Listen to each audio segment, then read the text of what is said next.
So how was it? This experience starts off, and it was incredibly painful, and just had to breathe through it, and then it's just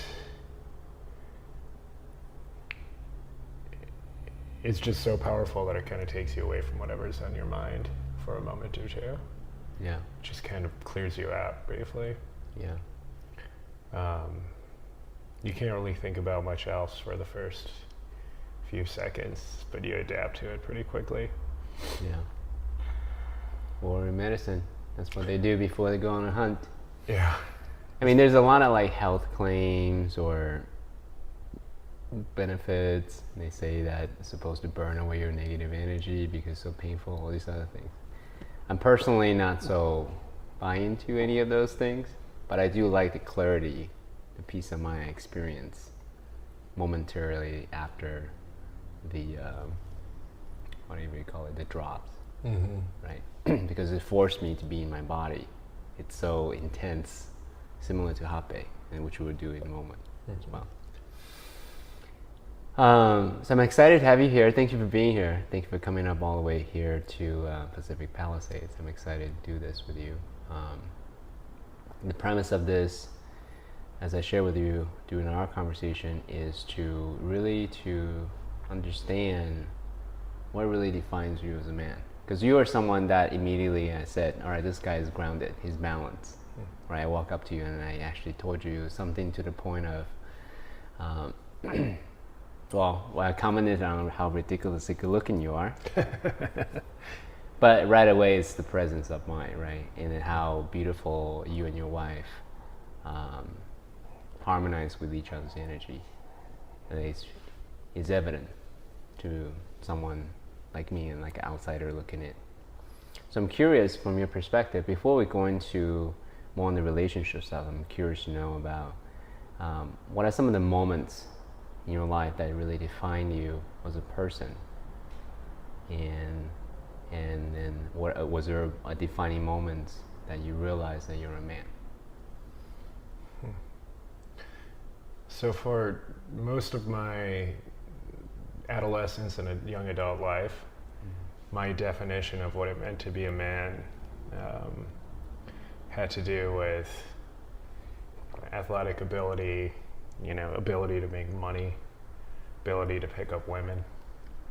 A lot of that was programming, and I really just ate that all up, and my entire sense of masculinity was based on, everything. It was all coming from somewhere else. It was not coming from within. So what I did as I got into my early 20s was I went out and got all of the things that I thought I should get. I went and got the high-paying job, and I went and made the money, and I would go out and get the women. That was my focus. I would get the women, and I did that for a long time. I did that for 10 years, and it wasn't until I was in my early to mid 30s where I stepped out of that life and started this multi-year process of deprogramming. And I'm about 3.5 years into it now, and only recently have I felt like I've stepped back into my masculinity in a healthy way. So I would say only within the last couple of years have I really defined myself as a man. I think if I look back on what I thought was being a man for all of that time, I was really trapped in this boy mentality. And I think much of the country is trapped in that boy mentality. The things we associate with being a man are attached to boyhood. So what's really, the way I define it now and what makes me feel like I am a man now is my ability to be present. And my ability to hold that for extended periods of time. I experience this with my partner, and I experience this with other men as well. I'm very much in touch with all the lightness and the darkness within me. Mm-hmm. And a lot of people would associate darkness or anger with masculinity.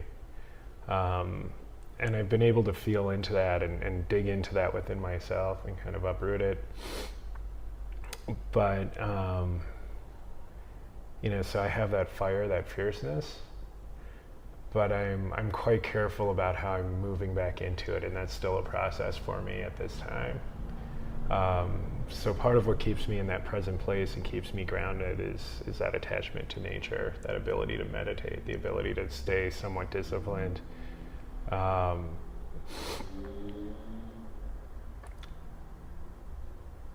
really, it's just that conscious presence at all times. Was there a moment though? Because you said that you did it for 10 years, right? You being that boyhood, chasing the money, chasing the woman, chasing the toys, all that stuff that, using your words, conditioning our society tell us that we should want. Then you walking away from that. Was there a moment, or was there a series of moments? Was there one moment where you said, not exactly what I was looking for? Well, what led me to that change, the catalyst for that, I was snowboarding. So for me at the time, my only source of any kind of spiritual activity was in snowboarding. That was it for me. And I was 34 years old, and I found myself up in Alaska. And they have snowboarding in Alaska? Yeah, I was helicopter snowboarding up there. Oh, okay. I was like, I didn't know that. Amazing. Yeah, I had been doing it for a few years by that point. I started when I was 30, and I gave it to myself as a 30th birthday gift. I said, you'll go up for a week. You'll go snowboarding in Alaska out of a helicopter. And after that, I was hooked. So I've probably gone a dozen times since then. So I was on that trip, and I had a moment where I skied the steepest, gnarliest slope that I've ever skied in my life. I snowboarded down this narrow spine, and I was in a no-fall zone. So, what does that mean, no-fall? If you fall to one side of the spine or the other, you're dropping 30 feet minimum. Got it. And your chances of getting incredibly, badly injured or of dying are reasonably high. And it was at that moment that I felt that I had tapped into something or touched something that was new territory for me. So literally you were at the edge of your life. Yeah, that was the closest to the edge that I had been. Absolutely. And then while I was up there, so that had happened early in the week, and it was a wonderful experience. And then later in the week, my guide on that trip, he was guiding our group of 4 skiers, snowboarders.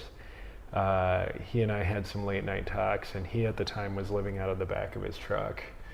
He was a ski guide during the winter, and he was living off of a sailboat in the Caribbean during the summers, catching fish and trading them for water or whatever else he needed. And he had created a great lifestyle for himself. And we had a couple late night conversations, and he basically looked at me and said, listen, I know I just met you, but you don't seem incredibly happy with your current career, your current life. And he basically gave me permission to walk away. And nobody had ever done that before. And even though I had How do you do that? He told me that I did not have to live the life I was living, that I could create whatever life I wanted for myself. And he was a great example of that. And there were some other people that I had connected with on that trip who had done the same. And I left Alaska, came back to New York with a lot to think about. Within a month's time, I had decided that something wasn't right, and I decided to quit my job and take a break and figure some things out. I had no idea where it would lead me. You were inspired and took action. Absolutely. Yeah. All right. So that was one defining moment, and then it happened, you said 3 years ago? Yeah, that was 3.5 years ago. Oh, wow.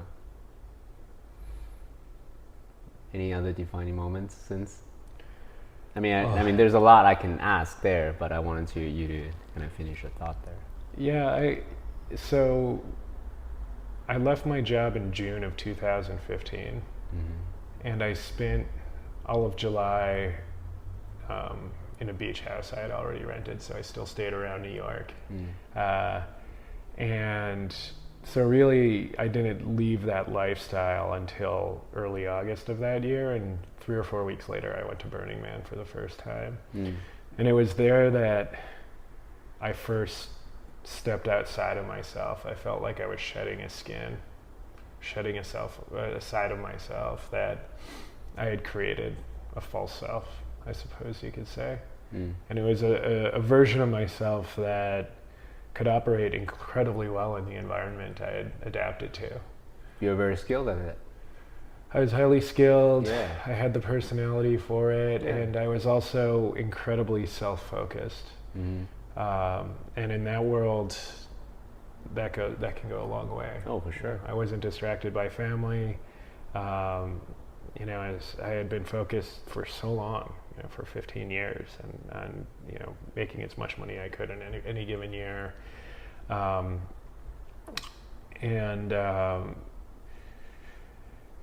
had really let go of a little piece of that at Burning Man, and I encountered all these people who were living different lives, different types of lives. I had been in my bubble for so long.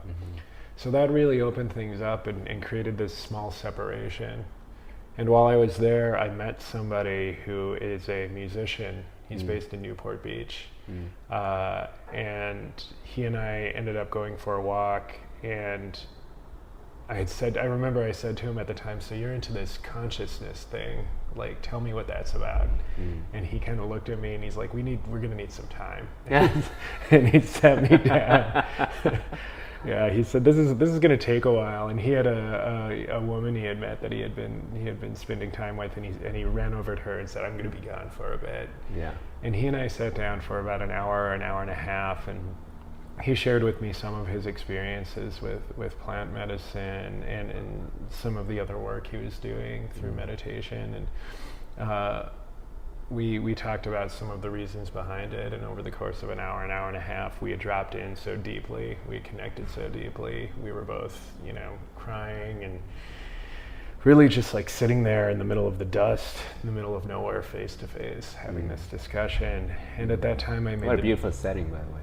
Oh, it was wonderful. Yeah. I was wearing it was cold that year at Burning Man, and I was wearing a warm, fuzzy rubber duck bathrobe that a friend of mine had given me. So I'm sitting there in my bathrobe, and he's sitting across from me, and we're just sitting there kind of, crying in front of each other. And when we finish up, this woman comes up to us and she said, I've been watching you guys for a while, and I love your robe. So you guys are amazing. So it was perfect in so many ways. And I said to him, when are you going back down? He had talked to me about this sanctuary he had been to in Peru, where he had participated in a Wachuma ceremony, and he described that in detail. And I said, when are you going back to this place? He said, I'm going back in October, and I'm spending a week with ayahuasca and a week with Wachuma. And he had never participated in an ayahuasca ceremony before. So I said to him, I'll join you.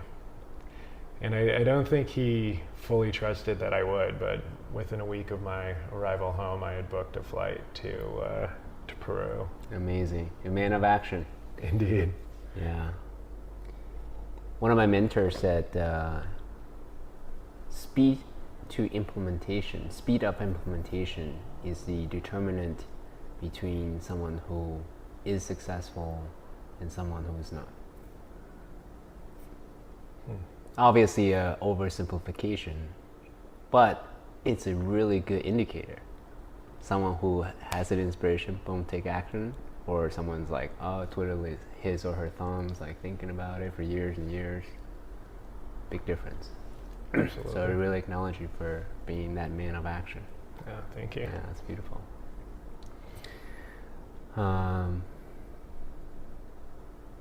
So you mentioned that you shed a layer of yourself during that Burning Man time, right? So I'm curious to know, what do you use as an internal indicator to yourself what's the real you versus the false self. And if you can be as concrete as possible, that would be really helpful for people that are listening to this conversation.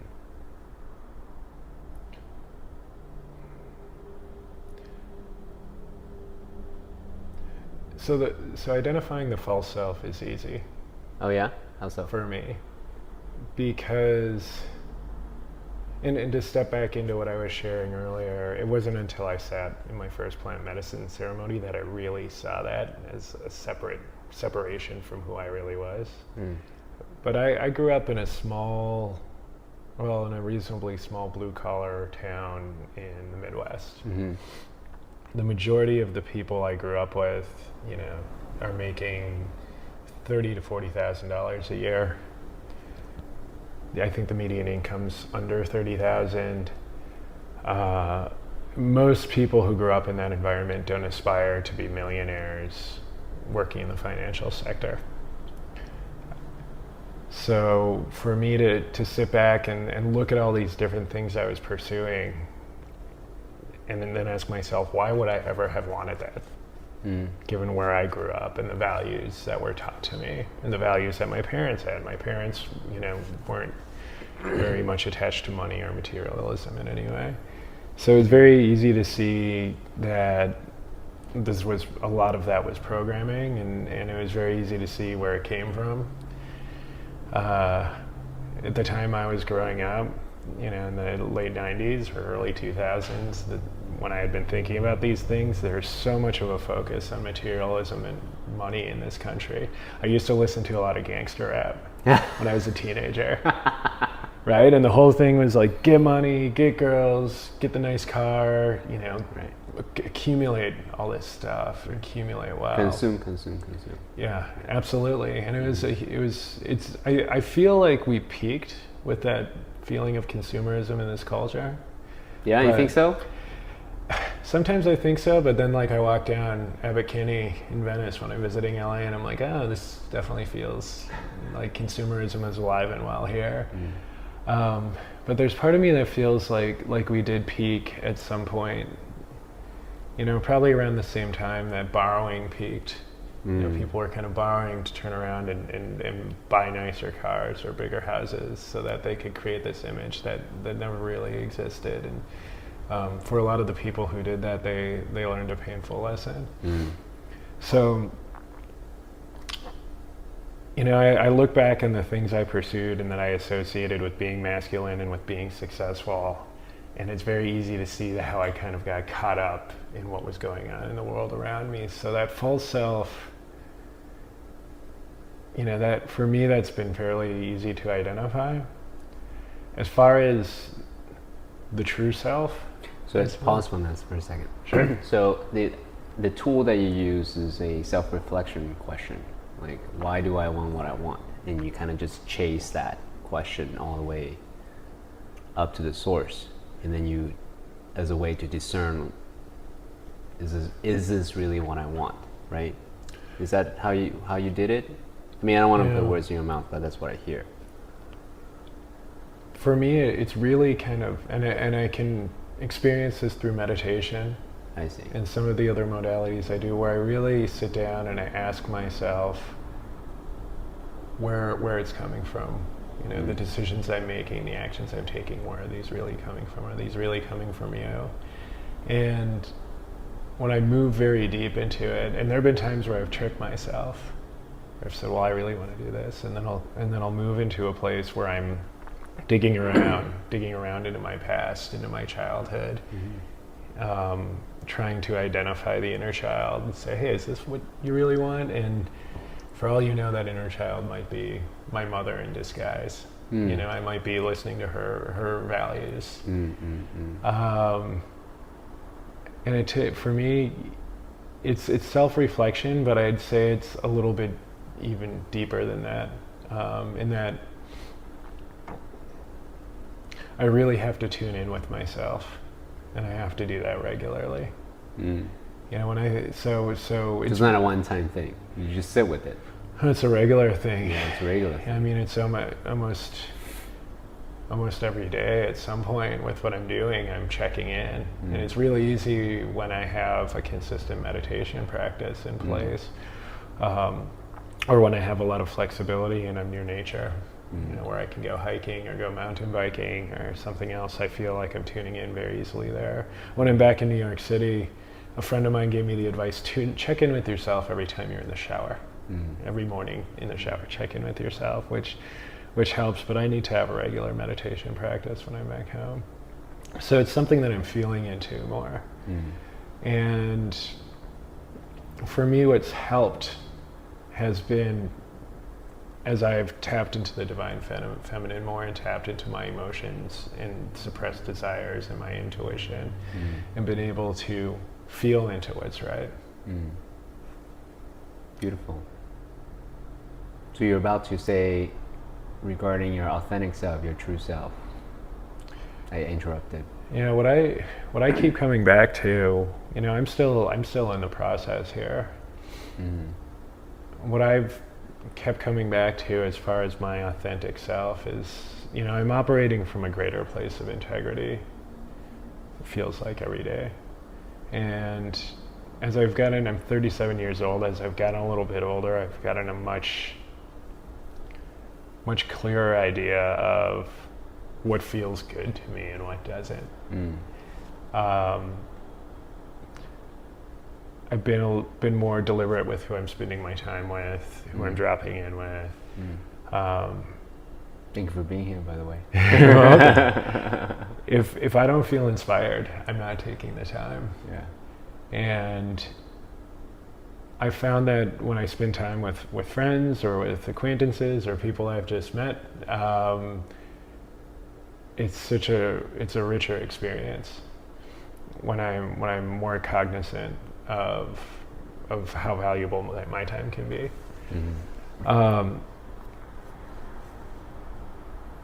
So I operate from that greater place of integrity in that way, in many other ways, in the way I treat people, in the way I treat strangers on a day-to-day basis, in the way I look for the good in everybody, in the way I look for a source of truth in people who trigger me, whether I know them well or not, whatever it may be.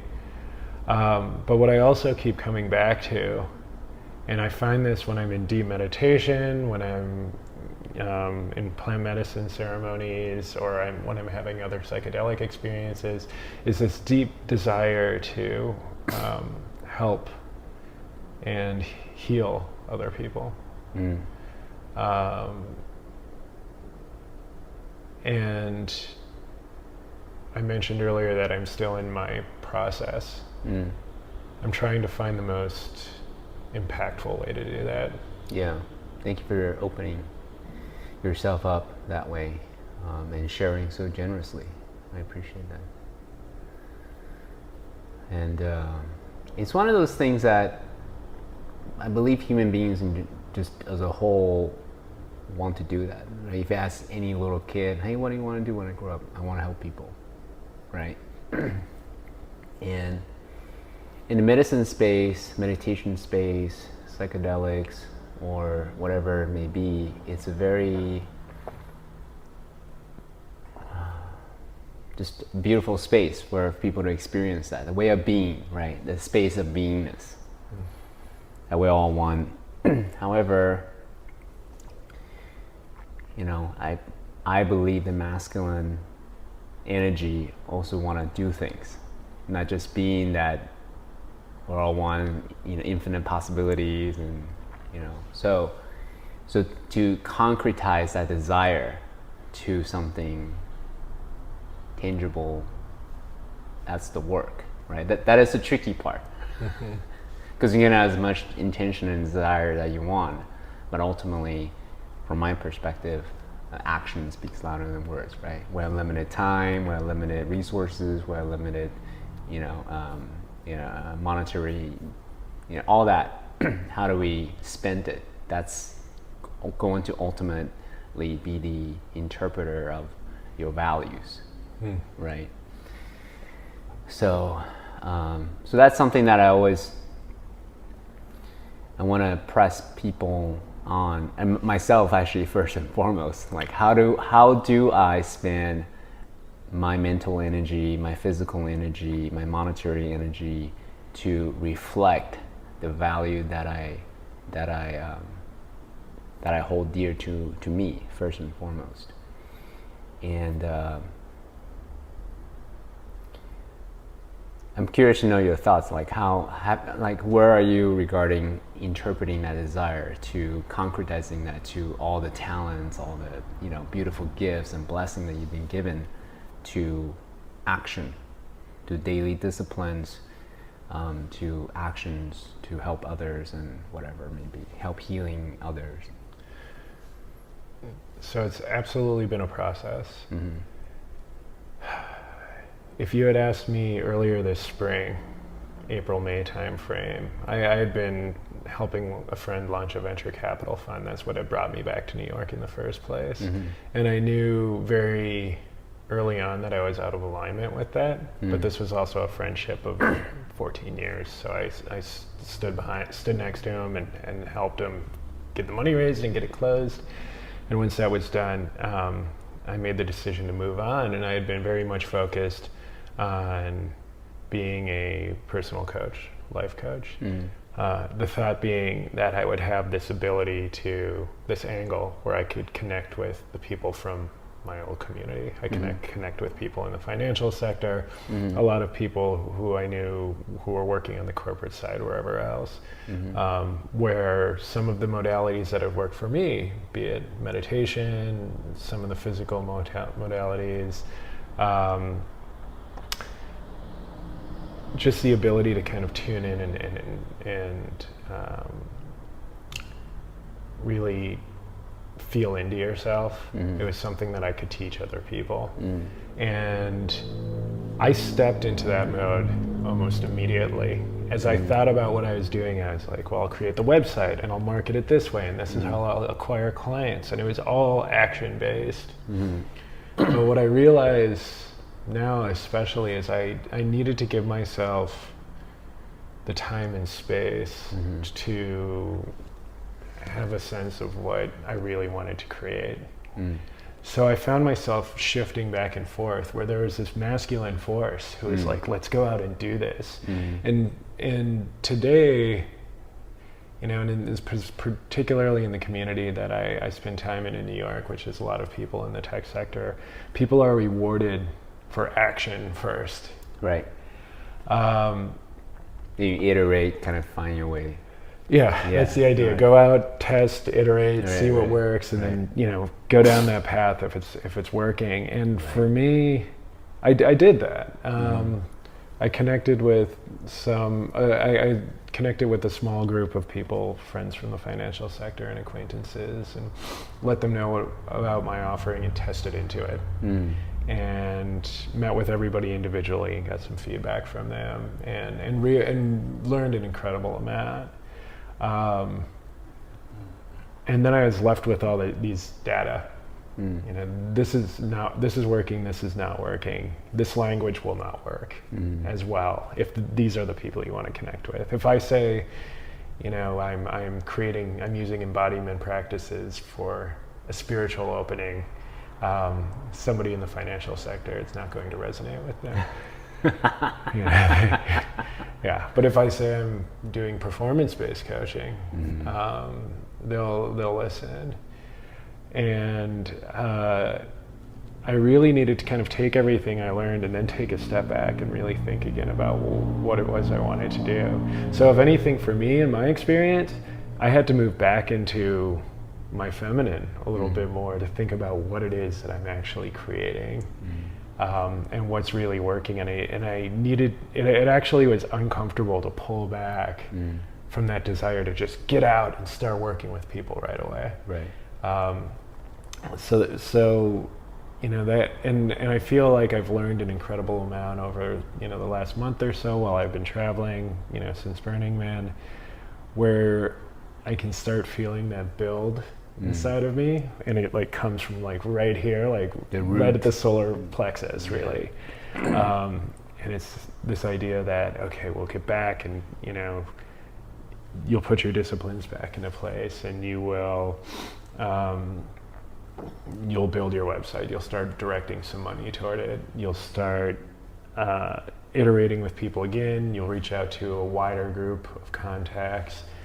You'll pitch yourself differently. You'll change your language. There's this force kind of building behind it, and it's like I have the awareness of that, but I'm still trying to maintain an openness to learning more. And I feel like that's a constant,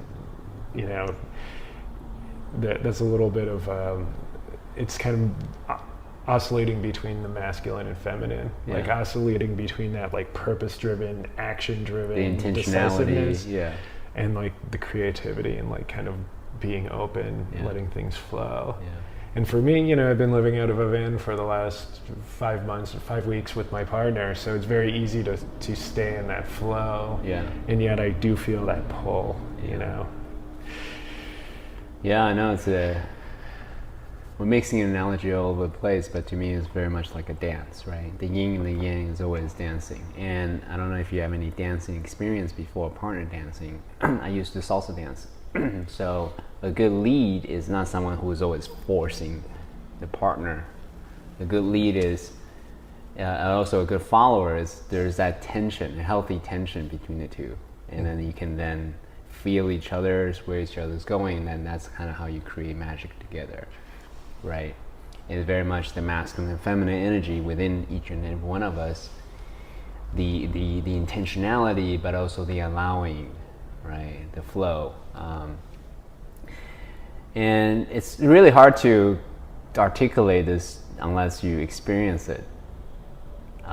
So I don't know. So hence why these conversations, as a way to kind of tease out maybe some of the tactical things that people can try on and to do this. Are there other tools or disciplines that you use?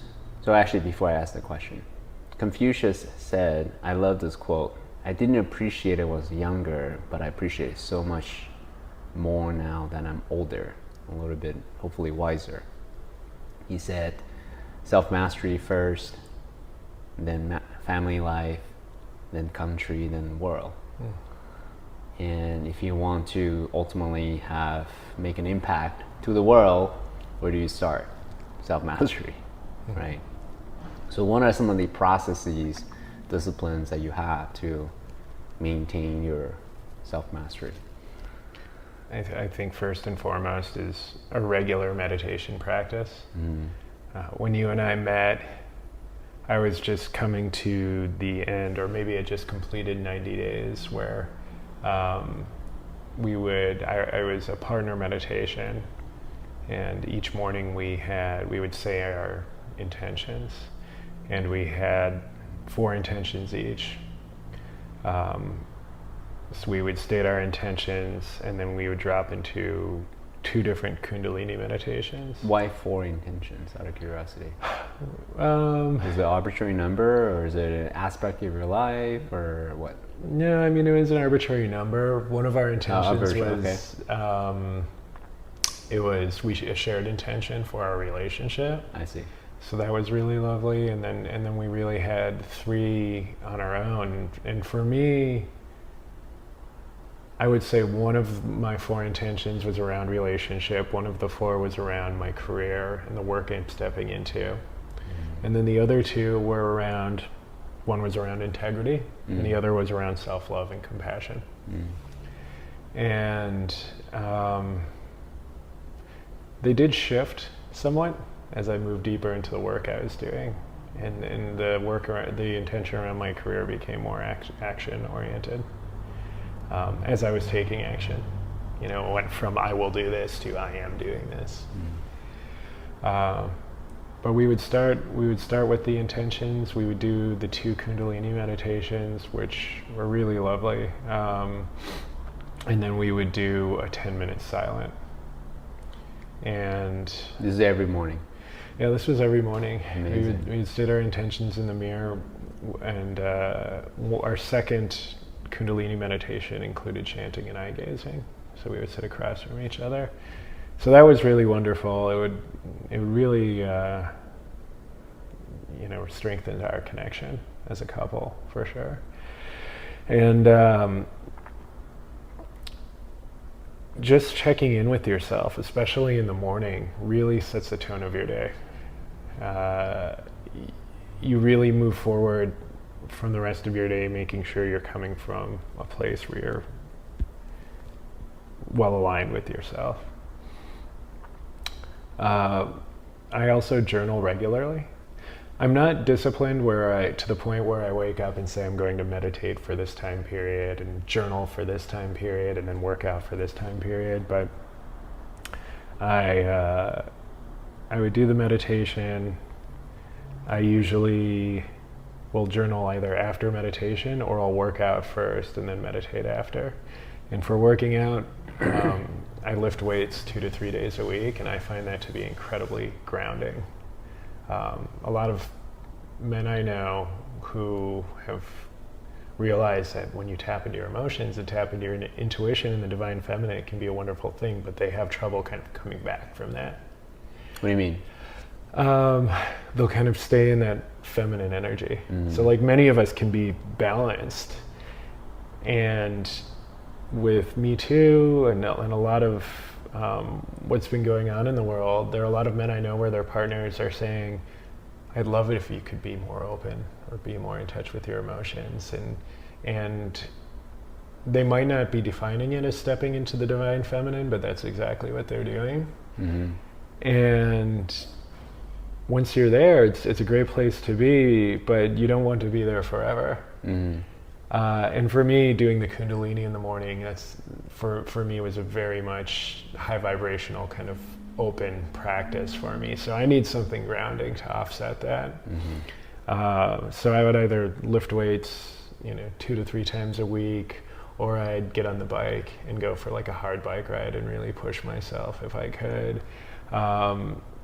While I'm in California, it's easy. I get on the mountain bike, and being in nature and being in the mountains will really bring me to that place. I've also been considering a martial arts practice or Qigong.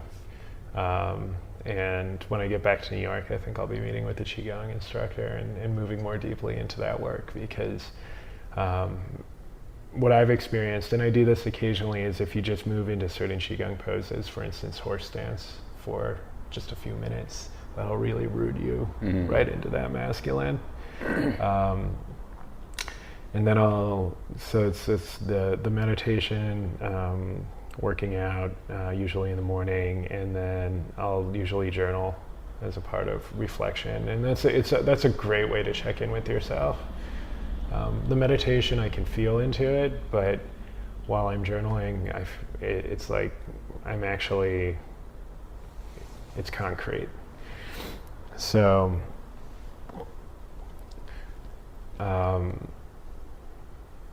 it's a different way of reflecting for me.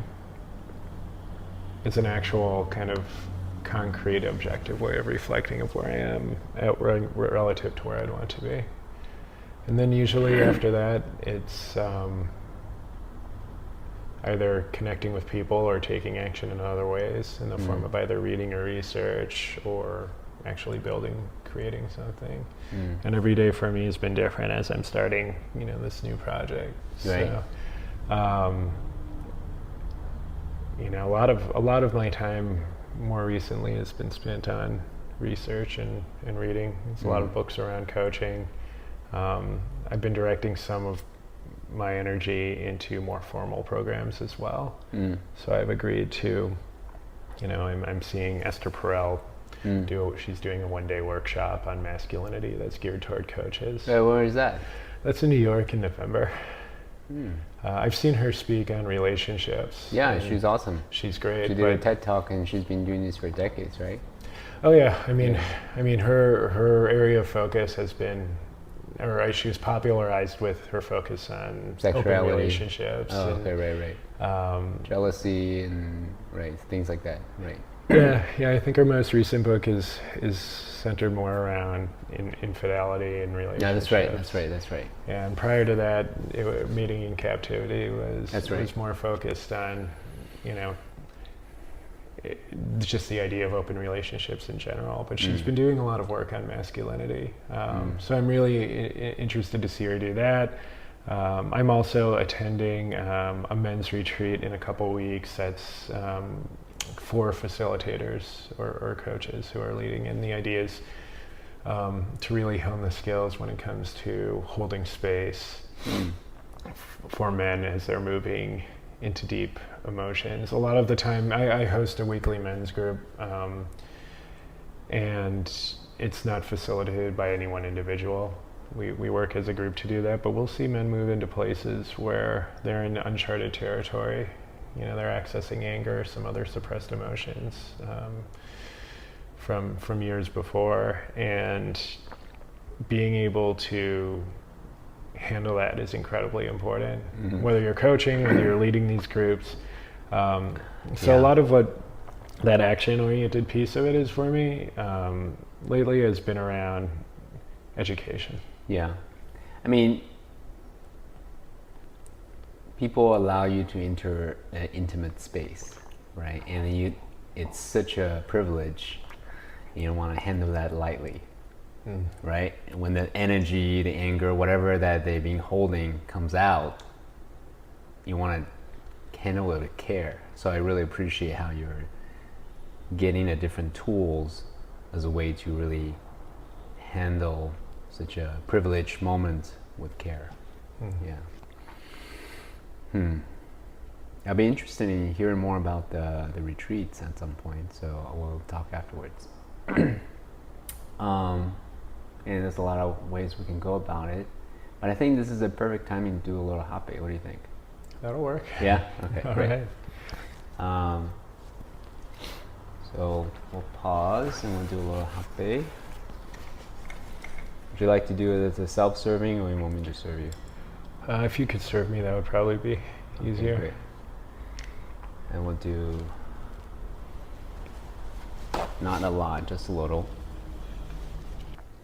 This friend who I had dinner with last night, who was on diet in Brazil for 6 months, he came back with some hape that he obtained from the tribe there. Same thing with the, do you have an intention? Yeah, give me a moment. Okay.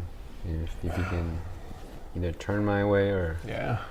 that would be very, very helpful. And let me put this away. When you're ready.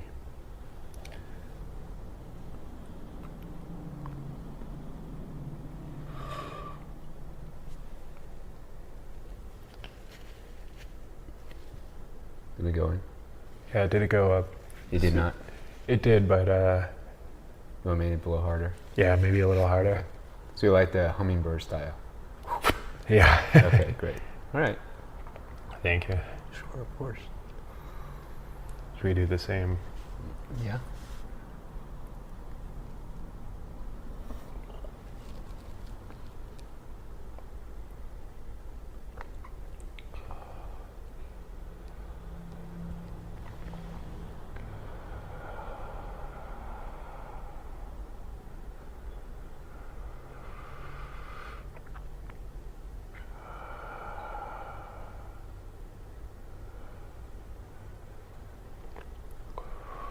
Second?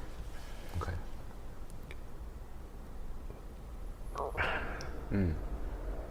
And thanks for participating in the hape and the samanga.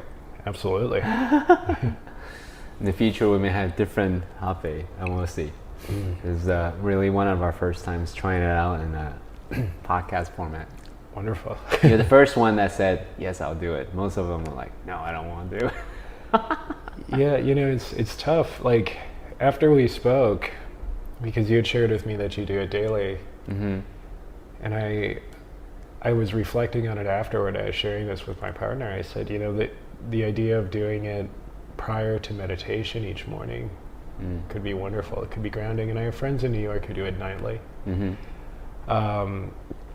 And she said, yeah, I get that. Just be careful with it, because she has some experience with plant medicine, and she knows some people who get a little carried away with hape. Because What happened? What would happen? Well, it is addictive. You know, It so is. people go from using, it's tobacco, right? So people who move from a place where they're doing it once a day to 4 times a day. I see. When I was in Colombia recently, and I can't recall the name of it, but it's the powder that you put in your mouth. Yeah. and you kind of roll it into a ball and hold it. Yeah, in your like a mouth. pouch or something. Yeah. And I was meeting with some people who are involved in the ayahuasca community outside of Medellin, and I noticed that they were doing it pretty regularly. You know, you get done with dinner and they'd like very quietly tuck it into their mouth. So I'm very careful with everything I do. I try to keep everything to a certain limit. Yeah. So let's actually talk about that for a little bit, because like you, I'm very much the same way. And the thing that I get asked a lot is when especially like hape or even like psychedelics of any sort, people who are conscious or intentional about their life, right? They don't want any to be addicted to anything, and therefore they're very, that's the word I'm looking for, cautious. Which is, of course, these are powerful tools. I don't want to wield powerful tools lightly, right? And the last thing that I want is to have my centeredness being dependent on something, right? I don't want that. I don't want dependence on something. So for me, my perspective, I'm looking at it as a tool. And I'm cognizant about not being, quote unquote, addicted to anything. However, if I objectively look at my life, I do like to have a cup of coffee every day. Am I addicted to that? I don't know. But I like it. It sharpens my mind, my mentality in a very noticeable way. Coffee, no coffee, right? I also like sugar. And right now that's one of the things that I'm practicing, to be really intentional about not having refined sugar. I mean, I will still have it, but I'm very cognizant about my intake of sugar as well, because I don't want my physiology to be dependent on sugar. So where's the line between using it as a tool and then depending on the tool to function? How do you find that line? How do you define that line? Yeah.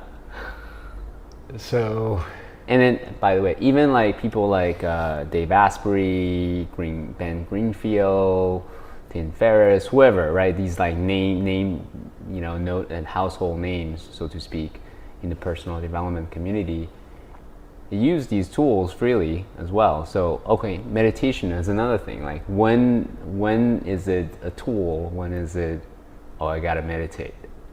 Whenever I have a problem, right? So let's actually talk about that for a little bit. Where's the line?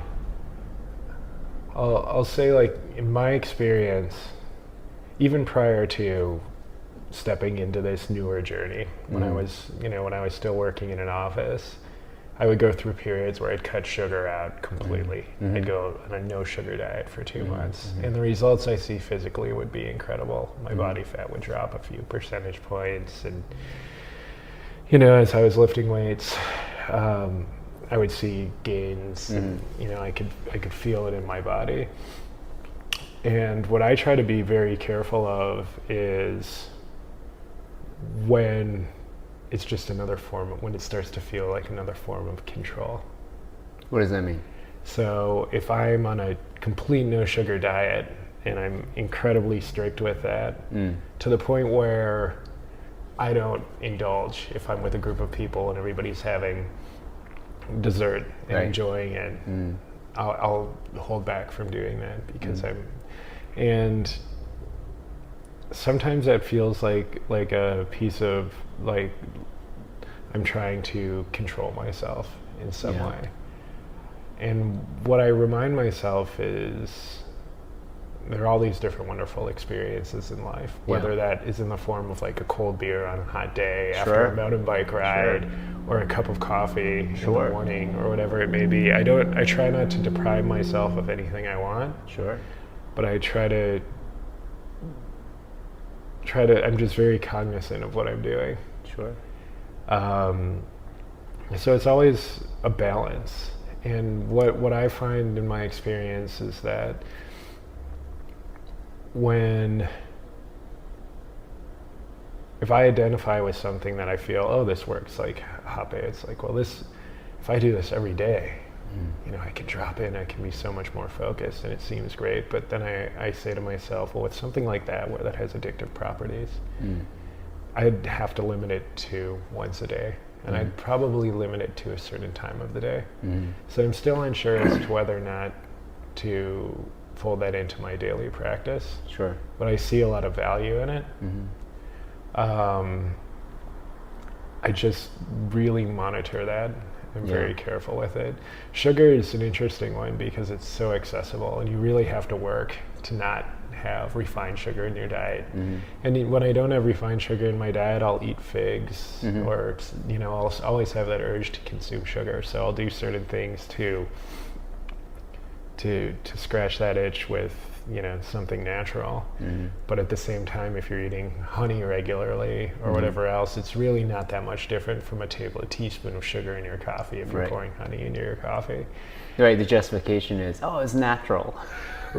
It's very, you know, we can trick ourselves, you know, we can say, oh, well, you know, it's Manuka honey and it's good for you, right? So I'll put a tablespoon of it in my coffee every morning. And that's a lot of sugar to be consuming on a regular basis. What helps for me is, whether it be, you know, I usually sit with ayahuasca once a year, and I usually clean my diet up in anticipation of that. So I have an ayahuasca ceremony coming up. So, you know, I haven't had refined sugar in some time. Like, I've kind of cut back on that, and even when I have, I've had small amounts. I've had small amounts of caffeine. You know, I had some matcha yesterday, and, you know, there are certain things I'll allow myself because my body is kind of craving it, and I'm not going to deprive it of something that it wants. But I find that in preparation for plant medicine ceremonies, there's a lot of kind of cleaning up and clearing out, so you go into that experience very clear. And just by doing that once a year, it's a great opportunity to kind of check in and make sure nothing's getting out of hand. Earlier this year, I did not drink coffee for the first 3 or 4 months of the year. And then we went to Europe, and I found myself drinking coffee more regularly, and I was taking L-theanine to balance that. And I found that combination was incredible, because you'd have the benefits of caffeine, you'd have the focus, but you wouldn't have the crash and the ups and downs. Like, this Same thing with butter. If you add like MCT oil or butter, like, it tapers down the crashing. For sure. I found that especially being in Europe, it was so easy to drink coffee. It's part of the culture. It's part of the culture. And I saw that it was getting somewhat out of hand. And it's tough when you adapt to that, and then you wake up in the morning and the coffee is right there. You have it in your apartment or whatever else, and you say, I'm going to hold off from that. So it's just it's like feeling that urge. As I feel that urge come up, I kind of sit with it, and I say, is this necessary? You know, how helpful is it really going to be for me? And that helps me immensely. Another one is cacao. You know, what I've been doing recently is, rather than have a cup of coffee, I'll just have hot water with a small scoop of cacao and a small scoop of lion's mane, and a little bit of honey. And sounds delicious. It's nice, right? And I find lion's mane to be incredibly beneficial as a supplement. So, you know, with things like cacao, you have to really be careful. You can burn out your adrenals very easily if you're taking, you know, a big scoop of cacao. Oh, no kidding. Is this similar to caffeine? Yeah. Okay. Yeah, in many ways. So it really depends on the situation. Yeah. You know, while I was at Burning Man, you know, it's a tougher environment, and I'd wake up and I would have coffee with lion's mane and cacao. But it was a small amount, right? And I'd have it in the morning, I'd be like, okay, this is it. I'm going to keep it to like this 1 cup. So I don't necessarily believe in the idea that, you know, you should do no sugar or you should do no caffeine, but I always check in with myself with anything that's addictive. Yeah. And I've spent a lot of time researching the science of addiction around sugar in particular. Speaking of that, by the way, that could be an interesting. You'd be the addiction expert, potentially. Oh, around those. Around the financial industry and all these other things, right? Because that's one of those things that's it's so easily available, right? They want performance, you tap into that, then you lose your center. Right? Oh yeah, when I was in that environment, I would sit down and drink 24 ounces of coffee every morning. Right. I was on a trading desk. Right. It was like fuel. Right. To get through those first few hours of the morning. And Yeah. there were so many people I worked with. If it wasn't caffeine, it was food. Yep. There would be like a big indulgence at lunch after a hard morning on the trading desk, or it was alcohol at the end of the day, or it was sex. Yep. And anytime you're doing something to take the place of actually feeling into yourself, anytime you're doing something to distract yourself from your truth, that's where it can get a little out of hand and a little scary. Yeah. Yeah. So I think whatever it may be, sex, alcohol, psychedelics, caffeine, cacao, sugar, whatever it is, doing it with intention matters a lot. I don't drink much alcohol, but if I'm in a situation where somebody's celebrating, where there's a toast, or if I'm out to a nice dinner with a group of friends and they order a bottle of wine, I want to participate in that experience with the people I'm spending time with. Yeah. Thanks for sharing that. Yeah, I still don't have a very clear, there's a lot of way we can go from here, but regarding the line between using the tool versus being used by the tool, right?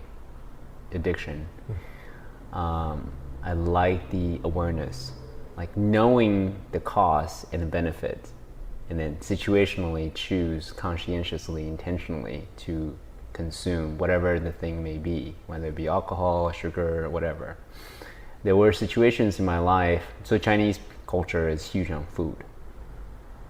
And my mom is an amazing chef. That's her passion in life, right? She gets into the science of it. Every time she sees someone or tasted something cool, and then she will try to reverse engineer it, and that's her love in life.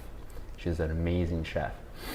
And there was a point I was testing with it being a vegetarian.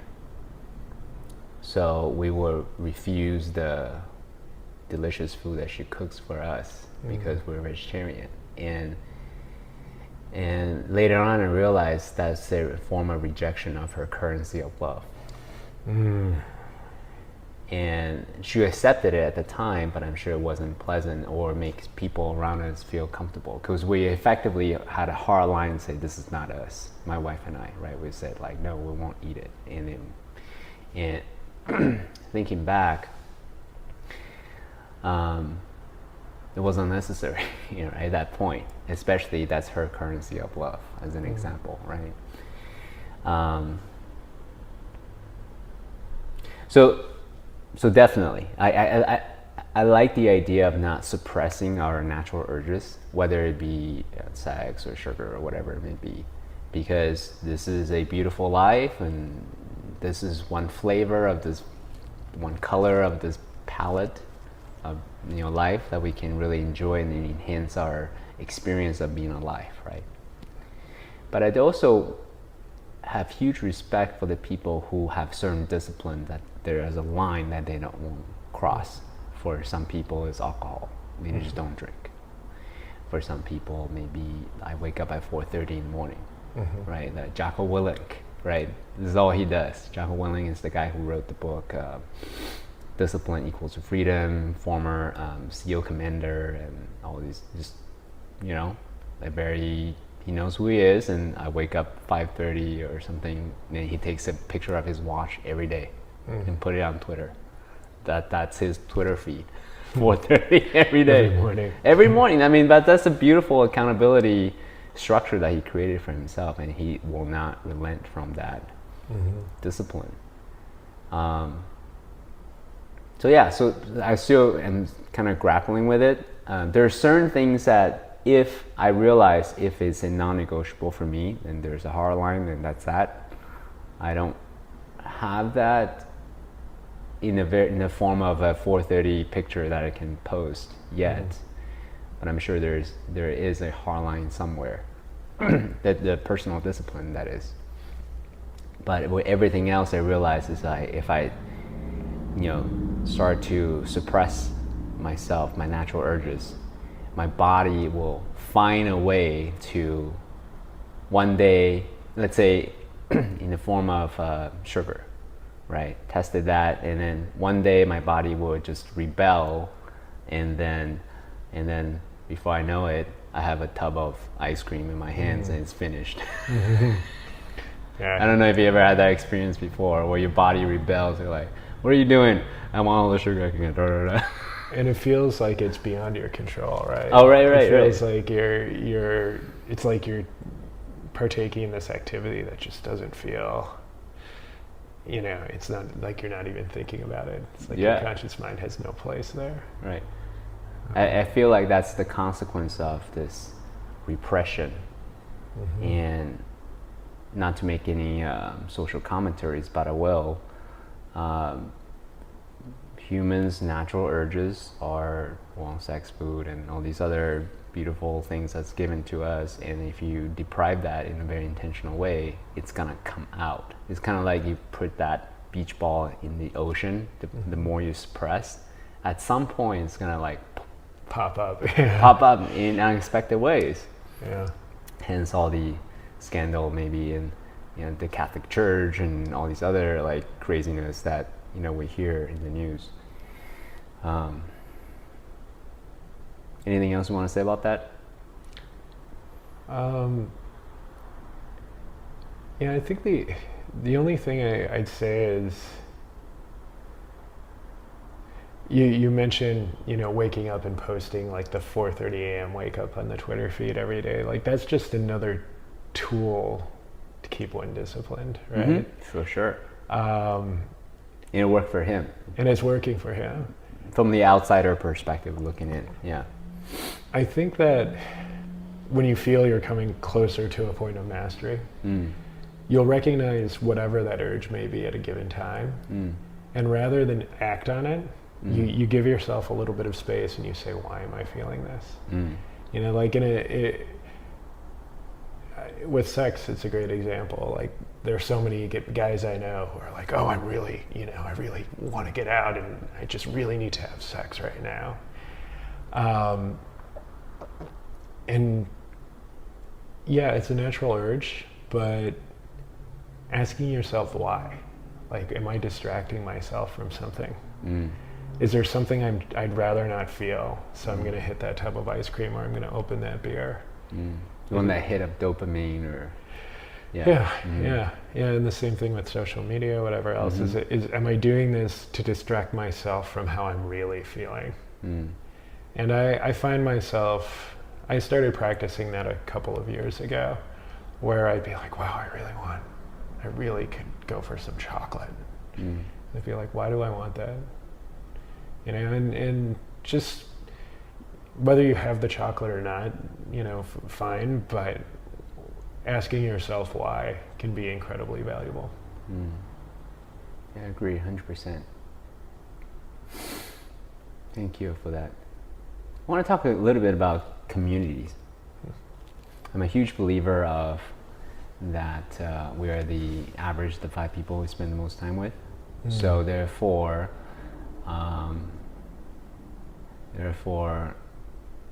who is your spouse? Who are the men in your circle? It doesn't need to just be just men, but in my case, I found it to be hugely important to have a circle of men, right? To be my counsel. Who are your closest friends? So how do you select, right? Very, very important question. So how do you select these people in your life? I mean, the simple answer is who inspires you. The process I've gone through recently, I've acknowledged that I'm calling in some male mentors. There are a lot of men in my life who I'm drawn to. My partner, she's got so much wisdom, and I'm learning an incredible amount from her, and she's learning from me, and that's wonderful.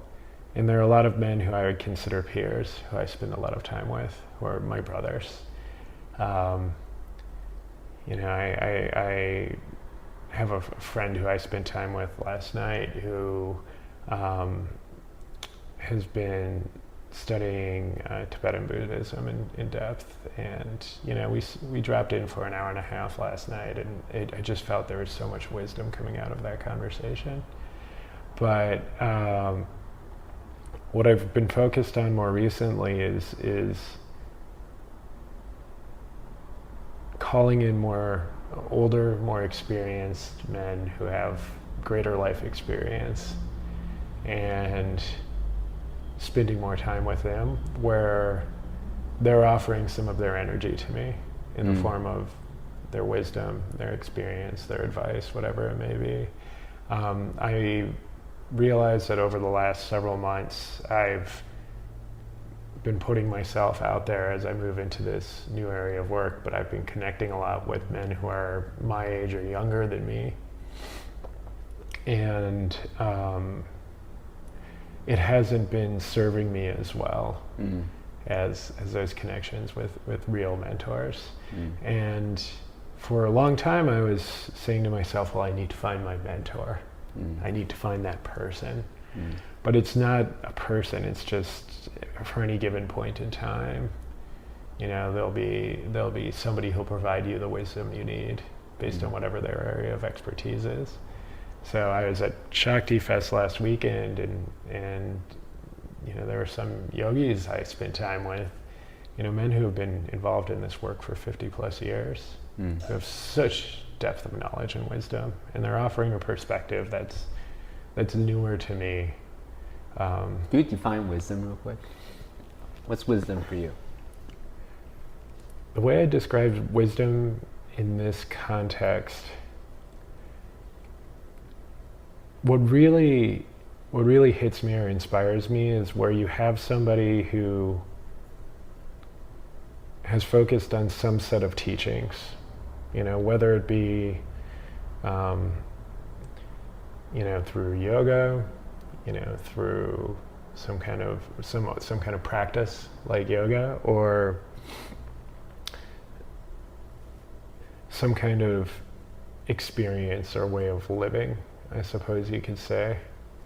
And they're learning from it, and then they're sharing what they've learned with the people around them. But they're doing it in such a way where they recognize that it's not something that they have ownership of. It's not something that they necessarily created. It's something they might be channeling, or something they might be learning and sharing themselves. What tends to turn me off a bit more is where somebody says this is something that I'm doing or that I created. Because I acknowledge that, even for some of these men I encountered last weekend who have been immersed in yogic traditions for most of their lives, they're saying, hey, I'm a conduit to this realm of knowledge, this body of work. And I'm trying to educate everyone around me because I believe the world will be a better place with this. So for me, I really look out for incentives. What does that mean? It means that if somebody's motivated by making a name for themselves, by being famous, by making money off of something, I tend to be a little bit more careful than somebody who's teaching for the sake of teaching because they actually believe in what they're doing. And a lot of the time that will line up. And there is a place to be motivated by money. Like if somebody were to say, what's your purpose? And you say, oh, it's to make money. Like that doesn't feel good to a lot of people, but there's a time and place for that, and it can create some amazing things in the world. Some of the most amazing companies have been created by people who are motivated by fame and money. Sure. But if you see somebody who's attached to that, where they're staying in that place, that's where I'm a little bit more careful. Whereas if there's... So how do you discern though? Like if this person's motivated by getting more numbers into their bank account versus sharing it from the pure way. Yes, there may overlap, so it's hard to unpack that. Just really see where they're coming from. Yeah, it's hard to, I wish I could say like, this is how to identify that. Sure. For me, it's really feeling into it. And for me, it's feeling whether it's their ego at work for them or for everyone else. You know, I was in this workshop last weekend, and it was a workshop called the Way of the Superior Man workshop. Oh, you were there. It was at Bhakti. Oh, yes. Okay, cool. So the David Data. Yeah, the workshop was based off of Data's work. Okay. I wasn't in David Data's workshop. Okay. But there is a younger yogi teaching that workshop. Okay. The guy was probably 10 years younger than me. Okay. And he really walked in and he took Data's teachings and created this workshop around it, and then added a few tools that he uses on his own that were very much focused on support by the people in the room and moving into, you know, some of our uncomfortable feelings as men and forgiving ourselves for our self-judgments and criticisms. And it was very clear to me that he cared more than anything about leaving people with this knowledge or this approach. You know, for people who are completely new to Data's work, they were seeing something new. But he kind of said, this is what I'm offering. And he kind of left it there.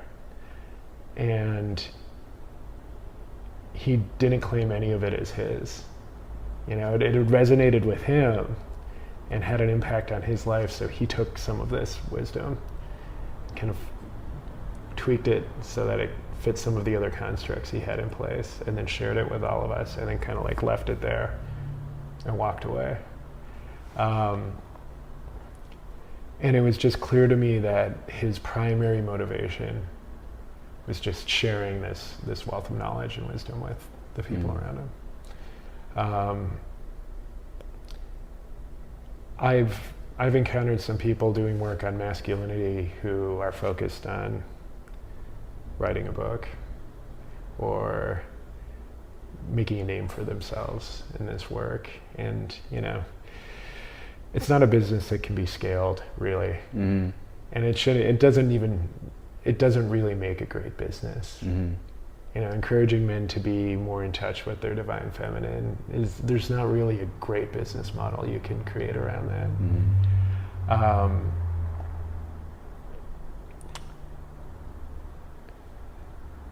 So for me, it's really about, you know, kind of driving us all to a place of kind of heightened awareness in ourselves and the people around us. Because I think as we collectively move toward that, we're creating a lot more love in the world. We're creating a lot more healing in the world. Thank you.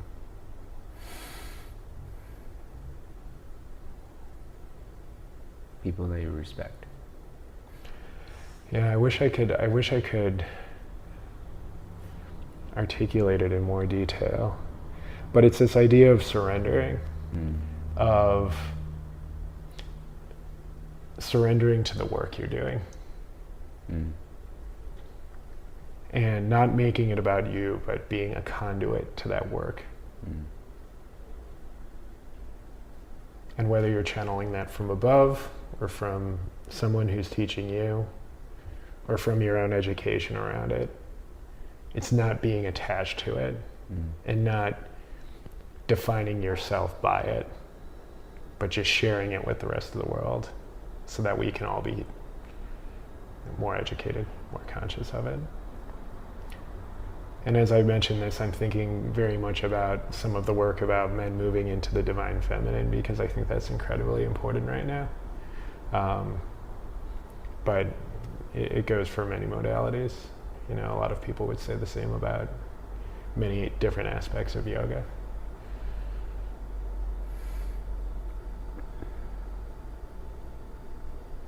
What about, so we just talked about teachers. What about the men that you keep in your life? Who gets to, what are the criteria you use for the people that got into your inner circle? So if I feel that I walk away from a conversation where I've learned something, where it's rich, where I have something that I can take with me and reflect on, that keeps my mind open and keeps me hungry for new ideas, I'll go back and have another meeting with that person. I'll have another dinner or another coffee, or I'll sit down and drop in with them again.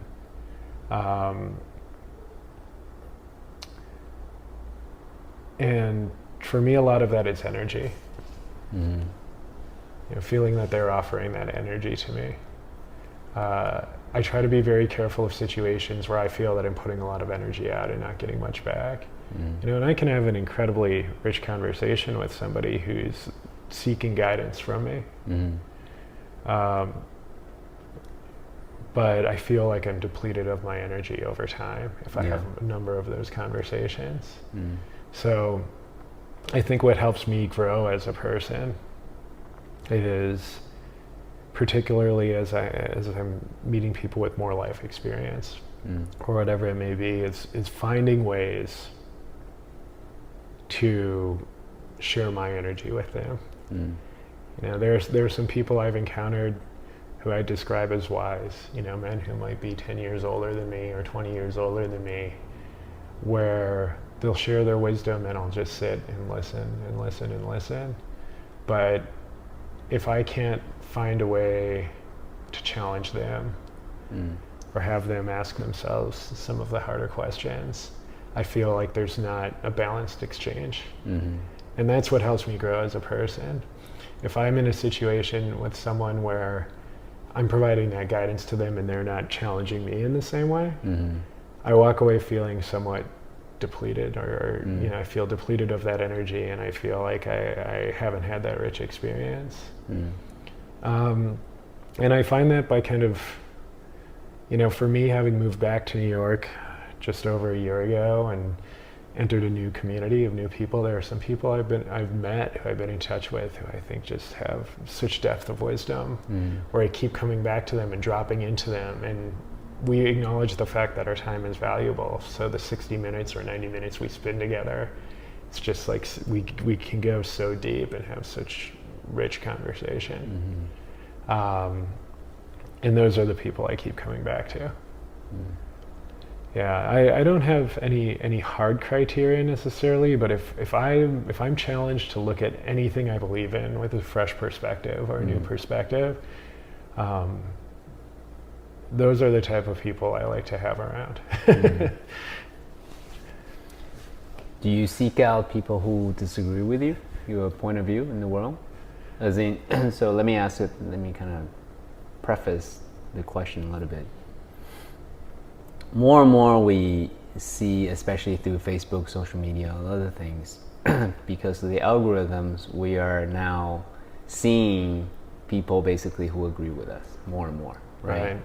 And from that perspective, our opinions are more and more polarized.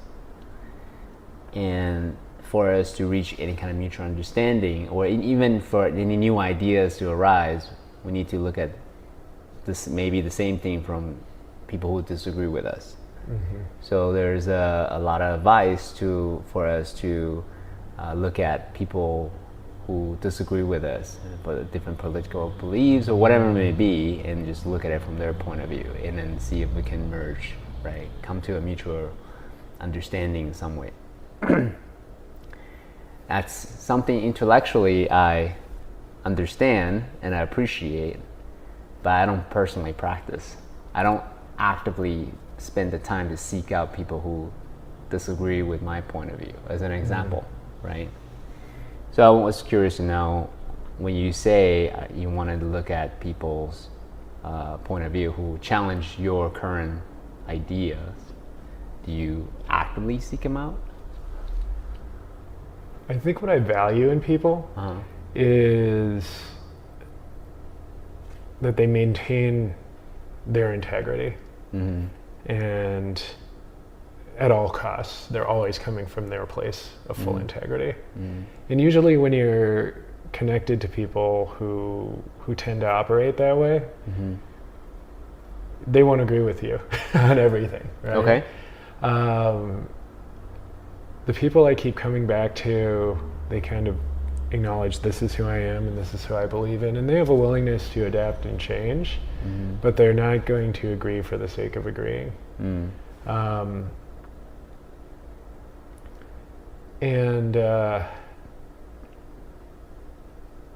The idea of, you mentioned social media, I could go out and find validation for what I believe in so easily, right? It's at my fingertips. I stay off of social media that's one of the major reasons, because it can narrow your thinking.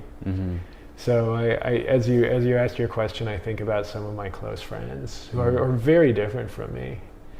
When I think about my inner circle, I mentioned this friend of mine who's studying Buddhism, and he's just very calm and at ease. I have another friend who's more calm and at ease than you. Yes. Oh wow. Absolutely. Amazing. I'm learning an incredible amount from him. Amazing. Because you're pretty calm already. I've gotten that a lot recently. Yeah. And I feel that, but I know that there are places to move deeper into that. But I have another friend who's playful in nature, and he likes to offend people, and he likes to kind of knock people off balance and screw around with people and joke with them, and kind of like, prod and poke at them to evoke a reaction. And he believes in what he believes in, and he and I definitely do not line up. But I respect his points of view, and he brings out a side of me that is incredibly important. It's kind of this more this lightness, this playfulness. It's something that I need to reattach to. It would be way more boring if I was hanging out with people who are like-minded all the time. What's the fun in that? The same goes for my partner. She constantly challenges me, and I do the same with her. And it's all in the interest of becoming more knowledgeable and more educated. A lot of the things that we joke about, like, she has an incredibly clean diet. She takes very good care of herself, to the point where, I like to let myself, like, there are things I like to indulge in, like I mentioned earlier, and she gives me the room and space for that. But she's always kind of, she'll point out, like, this contains palm oil. That peanut butter you're eating, that has palm oil in it. If you go buy this peanut butter, it has sunflower oil. It'd be much better for you. Right. But she'll do it in a very graceful, loving way. That's beautiful. That's in my mind healthy feminine. Yeah. Right. Because an unhealthy expression of that is nagging. And a healthy expression of that is, hey, here's some suggestions. Have you thought about? From my point of view, right? Yeah, for her, she's really careful about it. Like she's very disciplined, but she's very careful. She would never want to feel like she's imposing, and I've never felt that way with her. And we keep it light. Yeah. We joke about it. Yeah. I'll say, hey, do I have permission to eat this? And she'll say, no. She's like, I never believe that. I'm like, I know you don't. I know. That's great. That's great. But it's part of our dance. No, I love it. That's great. Yeah. Yeah. One of the things I realized before is in my mind, in my dating history, I didn't know this until recently, that I wanted a relationship with no conflict. But then after being married, then I realized like actually conflict is good, or disagreement is good. And disagreement in a graceful way is even better, right? Because ultimately disagreement is what makes us learn new things, right? To help us grow, to challenge us in different ways. There's Buddha. Hey, Buddha. Buddha is very, very friendly. He wants to say hi. Ooh, hey, Buddha. All right, calm down, Buddha. Buddha is attacking. Buddha's attacking. Wow. That's Buddha. Maybe you just kind of like masculine, wait, calm him down. Yeah. That's what needs to happen. There we go. All right. There we go. Thank you for that. I kind of lost my train of thought now that Buddha's here.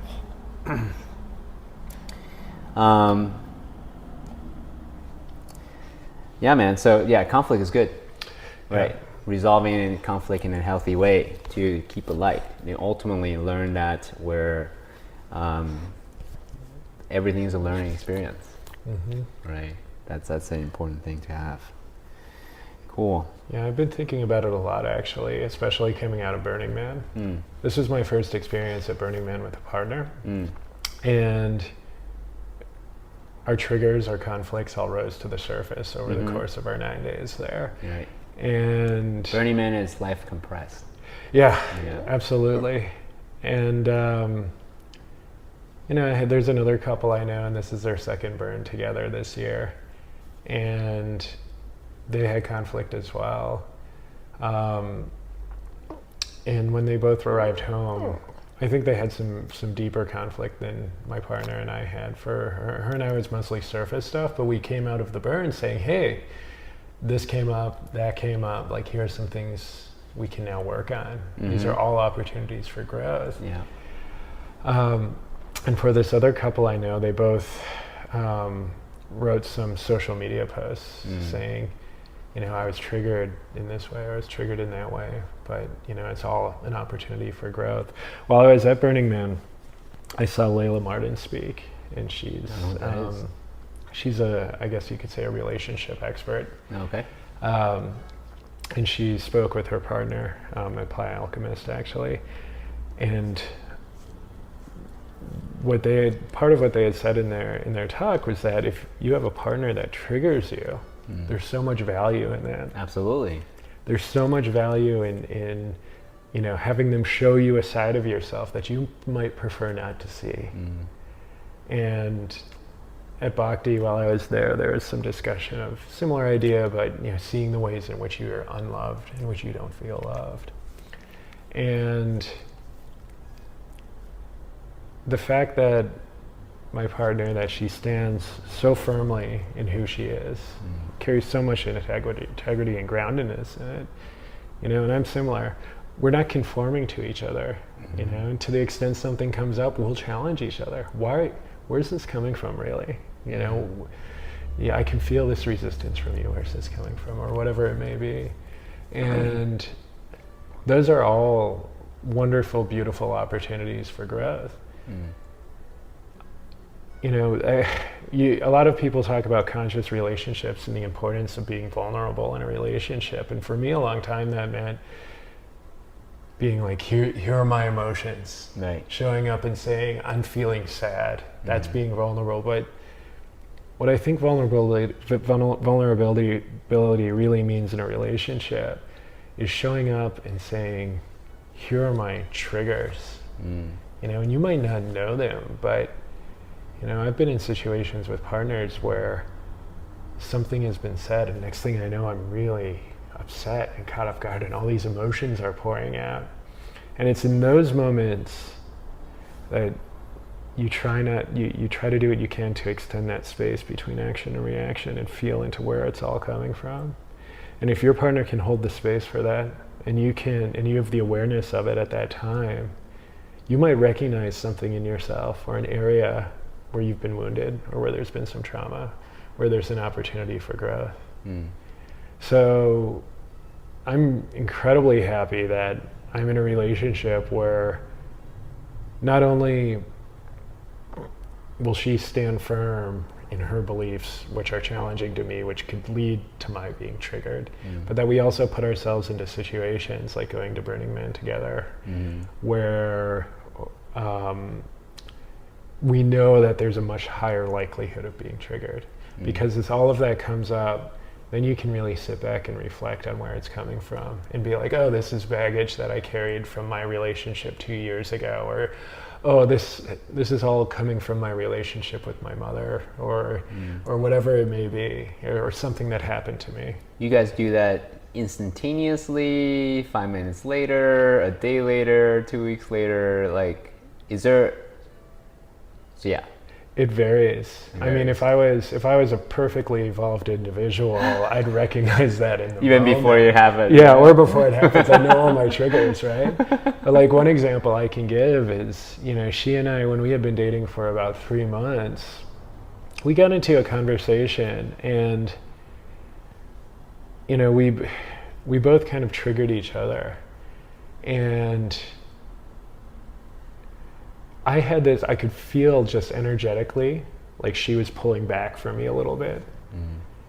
And for me, that was incredibly upsetting, way more upsetting than it logically should have been. And I had this feel like this abandonment issue come up, this feeling that she was going to abandon me, that she was going to leave me. And it was nothing more than a feeling, and I couldn't explain it, but I felt awful. I felt really awful. And it took me like 48 hours. And I remember I said I need some time to myself, and I spent some time at home. And I had a day where I just meditated on that. And after like 24, 48 hours, I realized that it was related to a relationship that had ended a couple years ago. It had nothing to do with her at all. But I like in the moment, I had this inclination to project it all onto her. And I did that a little bit, and she felt it, and it didn't feel good to her, but I was able to say, hey, I need the time and space to work through this. And in the subsequent few days, once I acknowledged and recognized that it was attached to this prior relationship, which was traumatic for me, I was able to move into a deeper place of meditation and really access my kind of inner child, or the version of myself from 2 years ago who had been there and who had absorbed all of this trauma. And I let him know that it was okay. I let him know that it was all right, that this happened to you. And I went back to her and I said, listen, like, this should have been such a clear trigger. It was my most recent relationship prior to meeting you. And yet it took me some time to see that, because I wanted so badly to believe that I was just fine when I entered the relationship with her. I wanted so badly to believe that trigger didn't exist because I'm evolved. Right. You know, but that's just my ego at work. That was just my ego at work saying, no, I'm good, everything's great. You know, but that baggage was there. And now that I acknowledged that and shared it with her, and she understood.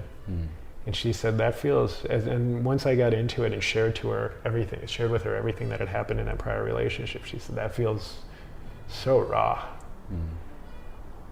And she just sat with it and held the space for that, and we moved forward. And it was an incredible learning experience for both of us. And we didn't let it get to the point where things got ugly, but it was because we gave ourselves the time and space to process it. We found this hidden trigger that was massive, that was just kind of looming the entire time. Thanks for sharing that. I think that illustrates a point of some men who may or may not be involved with like men's work, as an example, may ask what's the value of doing all this self-reflection and moving to feminine space or whatever you call it, so much time, so much work, like what's the point? I think this illustrates one data point, why it's important to do this. Is there anything else you want to say about, how would you respond to someone asking that question? What's the point of doing all this men's work? Oh, really? On yourself, exploring the past. I'm moved on. I want to just look forward. I mean, if you're suppressing your emotions and your desires, they'll come back. They'll come back to haunt you at some point, sooner or later. I spent 10 years of my life waking up, slamming my 24-ounce coffee, consuming a lot of alcohol, doing other drugs, all these other things to kind of numb myself to certain things about myself that I didn't want to see, and there's so many suppressed emotions that had been locked away and compartmentalized. We were trained in that world, to compartmentalize. I remember being told in a review while I was working on Wall Street that you need to compartmentalize better. You're too emotional. You're too happy when things work out well. When your trade works out, you're too hard on yourself when it doesn't. And it took me years to release a lot of those, so many different emotions, sadness, anger, whatever else it may be. And I feel so much more clear now. And what that work has enabled me to do, not only to recognize kind of the emotion behind the emotion, like if you're angry with somebody, there's probably something beneath that you're masking. It's usually fear. But to make decisions in my life from my heart, from a place of my own intuition. Because the more in touch you are with how you feel, the more ease with which you can direct your life and direct your work coming from that place. And as you're aligned, as you're moving toward your destiny, then you can bring that masculine energy in to push you there. So with the men's work, it's really, a lot of people don't say this, but I describe it as moving into the divine feminine. What a lot of men say is, we're moving into it, we're feeling into our emotions. But it's really moving to that place on the spectrum, and to be able to sit in a room with other men to access the divine feminine. It sets a container well. There's support. There's validation, there's a safe space for that. And then you can move back into your masculine. Like my partner, like she acknowledges the balance that I have in those energies, but I can't be in my feminine with her all the time. It'll throw off our polarity. She's got so much feminine energy. So I can be a very masculine person, and she likes the fact that I can move into my feminine, but she doesn't want me to live there when I'm in her presence. So with the men's work, I have a space for that, an incredibly safe space where I have some brothers who I trust and love, who are there to listen and who I'm there to hold space for.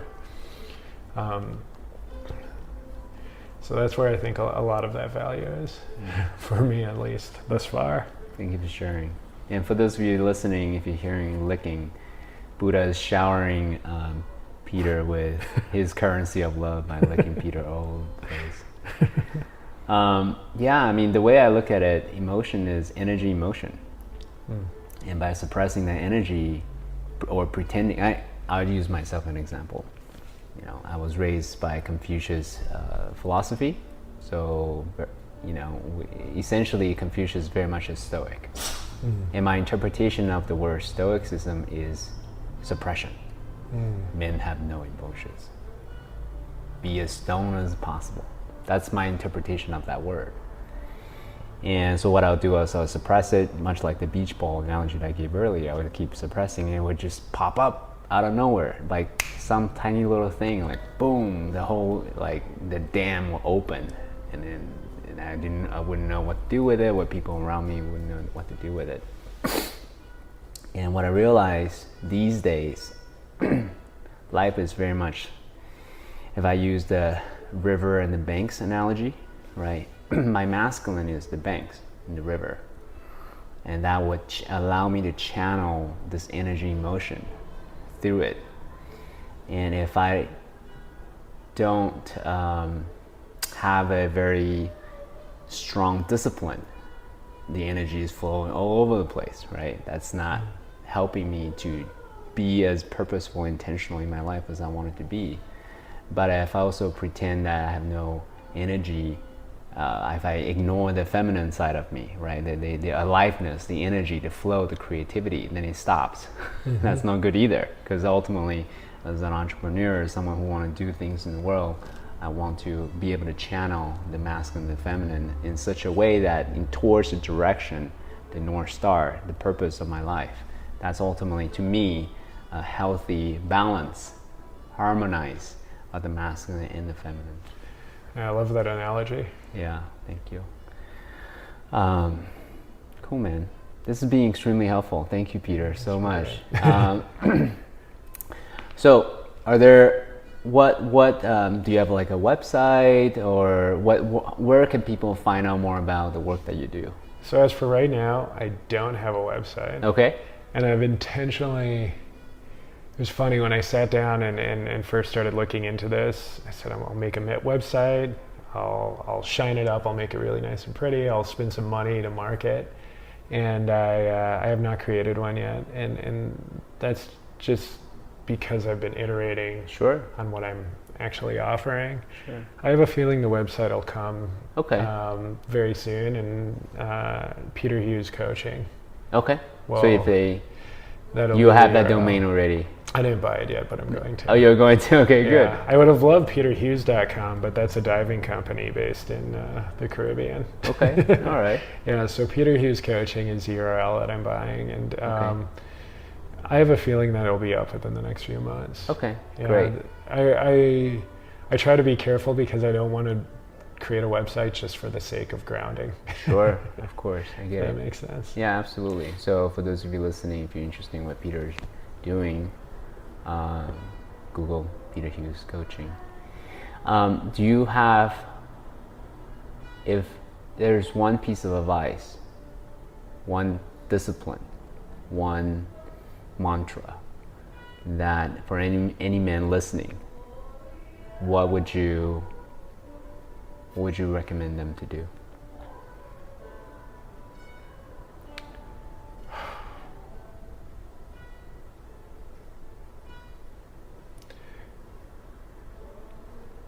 I think that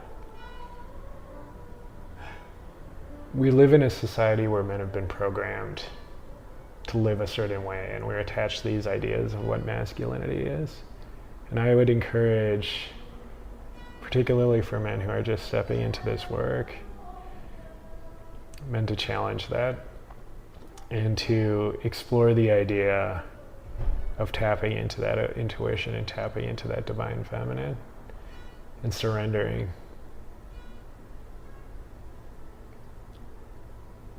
I think this has been a theme in this discussion, this idea of going out and getting what you want, being rewarded for that, going out and getting the job or getting the girl or getting funding or whatever it may be.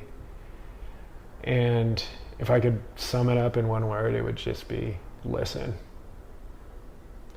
Listen to what the universe is offering you, listen to what your body is telling you, listen to what your emotions are telling you, and just stop and listen. And if you do that and you follow that, your life can be so much easier. And so much more joyful. I love that.